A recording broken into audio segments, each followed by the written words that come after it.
Hello, Assalamu alaikum and welcome back to my channel in today's 17th episode of Horror Stories. اور آج کے episode میں ایک نہیں بلکہ دو کہانیاں ہیں، تو بنے رہیے گا اینڈ تک اور بتائیے گا کہ آپ کی کون سی فیوریٹ ہے ان دونوں میں سے۔ تو بنا کسی دیری کے سٹارٹ کرتے ہیں آج کے episode. Let's start it. Short cut.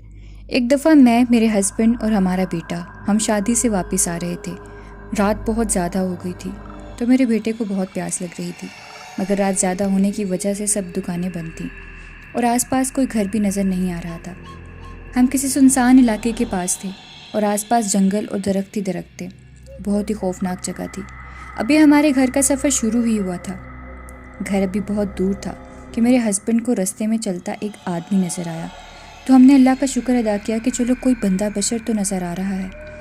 میرے شوہر نے گاڑی روکی اور اس آدمی سے کہا کہ ایکسکیوز می بھائی، تو اس آدمی نے مڑ کر دیکھا تو انہوں نے کہا کہ میرے بچے کو بہت پیاس لگی ہے، تھوڑا پانی مل سکتا ہے؟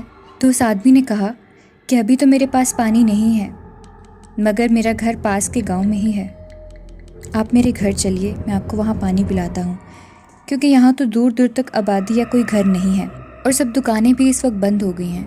میرا گھر اگر سامنے سے جائیں تو دور ہے، مگر ایک شارٹ کٹ ہے جنگل کے بیچوں بیچ، وہاں سے میرا گھر یعنی گاؤں جلدی آ جائے گا۔ تو میرے شوہر نے کہا کہ آپ پیدل جائیں گے تو دیر ہو جائے گی، میرے بیٹے کو بہت پیاس لگی ہے، تو ہم بھی وہیں جا رہے ہیں، آپ ہمارے ساتھ آ جائیں ہماری گاڑی میں۔ تو وہ بنا کچھ کہے گاڑی میں بیٹھ جاتا ہے اور ہم چل پڑتے ہیں۔ اتنے میں رستہ شارٹ کٹ کی بجائے لانگ ہی ہوتا جا رہا تھا۔ جب میرے ہسبینڈ نے پوچھا تو وہ کہنے لگا کہ صاحب بس پہنچنے ہی والے ہیں۔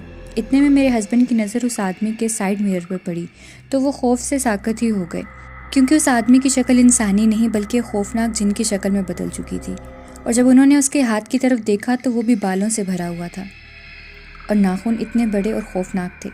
میرے شوہر نے آیت الکرسی پڑھی اور بہادری سے کام لیا۔ جب اس نے ان کو دیکھا تب وہ انسانی شکل میں ہی تھا، پھر کہنے لگا یہ میرا گھر آ گیا، آ جائیں۔ تو میرے ہسبینڈ نے ڈرتی ہوئی آواز پر قابو پا کر کہا کہ نہیں، ہمارا گھر بہت دور ہے، آپ جا کر پانی لے آئیں، ہم یہیں پر انتظار کر رہے ہیں۔ وہ آدمی جیسے وہاں سے گھر پانی لینے گیا تو میرے ہسبینڈ نے سپیڈ سے گاڑی تیز کر دی، آیت الکرسی پڑھنے لگے اور مجھے بھی پڑھانے لگے۔ میں ڈر گئی کہ انہیں اچانک سے کیا ہو گیا ہے۔ گاڑی میں بھی قرآن کی تلاوت لگا دی اور وہاں سے فل سپیڈ میں گاڑی بھگا دی۔ جب میں نے وجہ پوچھی تو کہنے لگے کہ اللہ کی بندی وہ انسان نہیں، ایک جن تھا۔ انہوں نے ساری بات بتائی۔ بس پھر جیسے تیسے ہم جان بچا کر وہاں سے گھر پہنچے تو ہم نے توبہ کی کہ جو ہو جائے رات کے وقت راہ چلتے کسی بھی انسان کو نہیں بلانا، ہو سکتا ہے جو دکھ رہا ہو وہ ہو ہی نہ۔ پر اسرار سایہ۔ یہ ان دنوں کی بات ہے جب ہم اسکول پڑھا کرتے تھے، یعنی ہمارے بچپن کی۔ ہم ہر سال کی طرح اس سال بھی گرمیوں کی چھٹیوں کا انتظار کر رہے تھے کہ کب چھٹیاں ہوں گی اور ہم اپنی نانی اماں کے گھر جائیں گے، سب کزن سے ملیں گے اور موج مستی کریں گے۔ خیر انتظار کرتے کرتے وہ دن بھی آ گئے کہ ہمیں گرمیوں کی چھٹیاں ہو گئیں۔ ہم نے اپنا بوریا بستر باندھا اور گجرات اپنی نانی اماں کے گھر کے لیے روانہ ہو گئے۔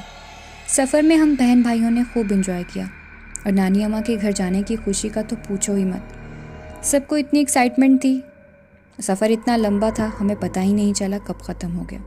ہمیں تو لگا جیسے ہم ابھی بیٹھے ہی تھے اور نانی کا گھر بھی آ گیا۔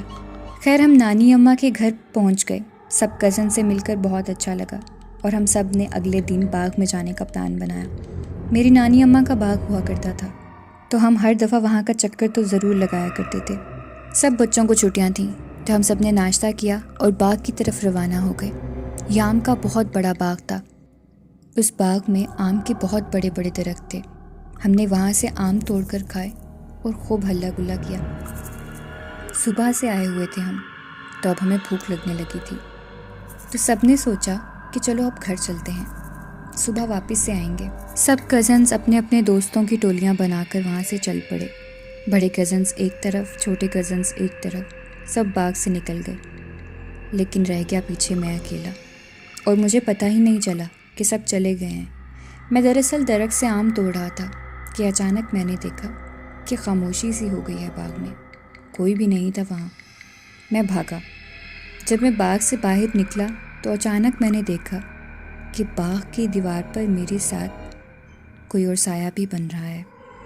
جب میں نے مڑ کر دیکھا تو پیچھے کوئی بھی نہیں تھا۔ مجھے پہلے لگا کہ شاید میرا کوئی کزن نہ ہو، مگر سب تو جا چکے تھے، پیچھے تو بس میں اکیلا ہی بچا تھا۔ پھر میں نے اگنور کیا اور چلنے لگا۔ 2 منٹ کے بعد پھر دیوار پر سایہ بننے لگا۔ وہ سایہ قد میں میرے سے تھوڑا ہی لمبا تھا۔ اب میں تیز تیز چلنے لگا اور وہ سایہ بھی تیز تیز چلنے لگا۔ میں تیز ہوتا تو سایہ بھی تیز ہو جاتا، میں آہستہ ہوتا تو وہ بھی آہستہ چلنے لگتا۔ اب میں بہت زیادہ خوفزدہ ہو گیا تھا، میرے پسینے چھوٹنے لگے کہ اتنے میں وہ سایہ پوری دیوار جتنا بڑا ہو گیا اور میں بھاگنے لگا تو اس سایہ نے بھی دوڑ لگا دی۔ لیکن اللہ کی کرنی ایسی ہوئی کہ میں بھاگتا بھاگتا اپنے کزن سے جا ملا اور مجھے تھوڑا سکون ہو گیا، وہ سایہ بھی غائب ہو گیا۔ پھر جب میں نے اپنے کزنس کو بتایا تو انہوں نے کہا کہ تمہیں کس نے کہا تھا کہ اکیلے رہو وہاں پر، ہمارے ساتھ کیوں نہیں آئے؟ اس باغ میں ایسے اثرات ہیں، بھاری ہے وہ جگہ، اور ایسی تمام جگہیں بھاری ہوتی ہیں جہاں درخت وغیرہ ہوتے ہیں۔ اس کے بعد میں نے توبہ کی کہ میں ایسے اکیلے کہیں بھی نہیں رکوں گا۔ میں اس کے بعد تو اس باغ میں بھی کبھی نہیں گیا۔ So that's it for today's video, and I hope آپ کو آج کی ایپیسوڈ پسند آئی ہوگی اور کہ دونوں کہانیاں آپ کو اچھی لگی ہوں گی۔ کمنٹ سیکشن میں بتائیے گا کہ آپ کی دونوں میں سے کون سی فیوریٹ رہی۔ ایسی مزید کہانیاں دیکھنے کے لیے go and subscribe my channel for more such content. ملتے ہیں نئی ویڈیو میں کسی نئی کہانی کے ساتھ، تب تک اپنا رکھیں خیال۔ اللہ حافظ۔